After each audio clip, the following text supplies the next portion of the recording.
Galaxy S22 Ultra ទូរស័ព្ទម្ដងនេះគឺផ្លាស់ប្ដូរអេក្រង់ប្រភេទ OLED ហើយនឹងបដូរខ្នងក្រោយនេះជាវីដេអូសម្រាប់តិចពីការផ្លាស់ប្ដូរសំណុំតួអេក្រង់ហ្នឹងប្រភេទ OLED ចិត្តតួអាហ្នឹងយើងគឿសចាក់ទឹកចាក់កាវរំលាយដើម្បីគឿសខ្នងក្រោយហើយយើងដោះខ្ចៅខាងក្រោមខ្ចៅសំណុំជាមួយនឹងជើងសាក Opler អាកណត់ខាងលើនេះខ្ចៅចាប់តួបតម៉ាស៊ីនយើងជាប់ជាមួយនឹងតួខ្ចៅច្រើនគ្រាន់ដែរមូលមកហត់ដែរ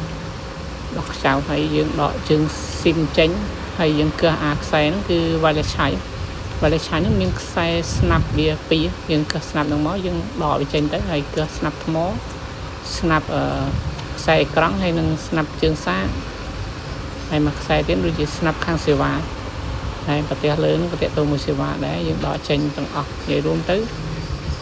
ខ្សែដែលមានតំណែងយើងដកចេញទាំងអស់ដើម្បីដកបតចេញក្រៅកន្លែងនេះវាជាប់កៅដែលគេបិទពីមុនតិចយើងឆ្កឹះចេញទៅហើយមកកណាត់ខាងក្រោមនេះយើងដោះលើគេនឹងហ្នឹង Opler ដក Opler មកយើងឆ្កឹះស្នាប់ចេញដូចគ្នាដកខ្សែនឹងទុកម្លែកសិនមកខាងជើងសាកហ្នឹងក៏មានខ្ចៅ3គ្រាប់ហ្នឹងដែរយើងមូលខ្ចៅនឹងចេញមកយើងគឿសសំណុំជើងសាកវាចេញមកអាហ្នឹងវាមកមកសំណុំជើងសាកវាមានជាមួយនឹងជើងស៊ីមផងដែរហើយខាងលើនេះOpler ស្រាប់តែជាOpler វាមានខាងលើហើយមានខាងក្រោមអានេះOplerខាងលើយើងដោះវាខ្ចៅ2គ្រាប់ដែរយើងដកចេញមក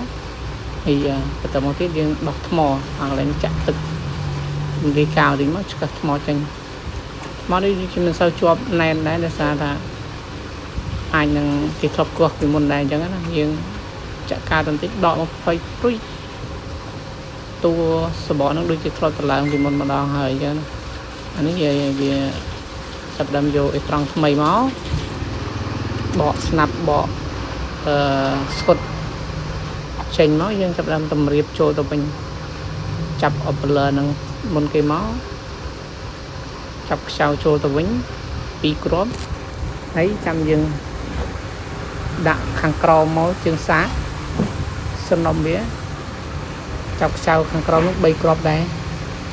អាកន្លែងនេះរៀងភាំងមិនដឹងចាប់ខ្ចៅចូលប្រឡោះណាដក Opler មើលសិនឡូមើលសិនតែចាប់ហើយចាំគេចាប់ខ្ចៅពីលើ Opler ហើយយើងទៅចាប់ពីក្រោមវាទៅជាបញ្ហាអេក្រង់អាខ្ចៅនេះមានវែងមានខ្លីដែរតែយើងចាប់ខុសធ្លុះអាតួហ្នឹងទៅដល់អេក្រង់អំបិលក៏ដោយអញ្ចឹងនេះយើងចាប់បតចូលទៅវិញហើយកឹបស្នាប់ចូលទៅវិញហើយដាក់កាមេរ៉ាមកចូលទៅកឹបស្នាប់កាមេរ៉ាឡើងទៅនេះដូចជាចង់ប្រាំងក៏ពិតត្រូវដាក់ថ្មសិននេះដាក់ថ្មសិនថ្មហ្នឹងវាមានស្គុតវារួចហើយអញ្ចឹងយើងចាប់ដើមកឹបអានេះស្នាប់ជើងសាកស្នាប់ខ្សែសាកវាអានេះស្នាប់តេតងមួយដូចជាសេវាអីហ្នឹងឯងហើយមកស្នាប់ទៀតតេតងមួយ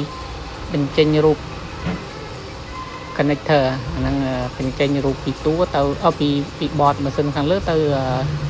ស្នាប់អេក្រង់ខាងក្រោមហើយប៉ុណ្ណឹងយើងចាប់ខ្ចៅបតខាងលើប្រទេសសេវាលើហ្នឹងហើយដាក់អានេះ wireless charge សម្រាប់គេសាកអត់ប្រើខ្សែណាក៏ប៉ុណ្្នឹងចូលទៅស្នាប់វា2គ្រាប់វិញមួយខ្ចៅឡើងវិញមិញភាំងខ្លាច់អត់បានបិទអត់បានកឹបខ្សាប់ថ្មបិទកឹបវាហើយឥឡូវយើងចាប់ខ្ចៅទៅវិញទៅវីដេអូនេះដាក់ speed យើងលឿនតិចដែរដោយសារដល់ថតនេះបើជាក់ស្ដែងដែលយើងរៀបនេះវាចូលចិត្ត1ម៉ោងដែរណាហើយយើងសង្ខេបខ្លះដាក់លបឿនលឿនខ្លះកាត់ចោលខ្លះទៅហើយត្រួសតិចទៅវាមិនមែនជាការបង្រៀនអីទេគ្រាន់តែជាសកម្មភាពប្រចាំថ្ងៃនៃការផ្លាស់ប្ដូរជួសជុល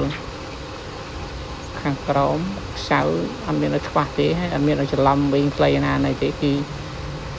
មកអត់ឲ្យលើកខ្ចៅអត់ឲ្យខ្វះខ្ចៅទេដាក់មកគ្រប់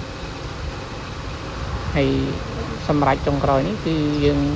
បិទខ្នងក្រោយចូលហើយតែប៉ុណ្ណឹងរុំកស៊ូចូលឆ្វាច់មករួចរាល់ហើយអញ្ចឹងមានតែប៉ុណ្្នឹងឯងវីដេអូ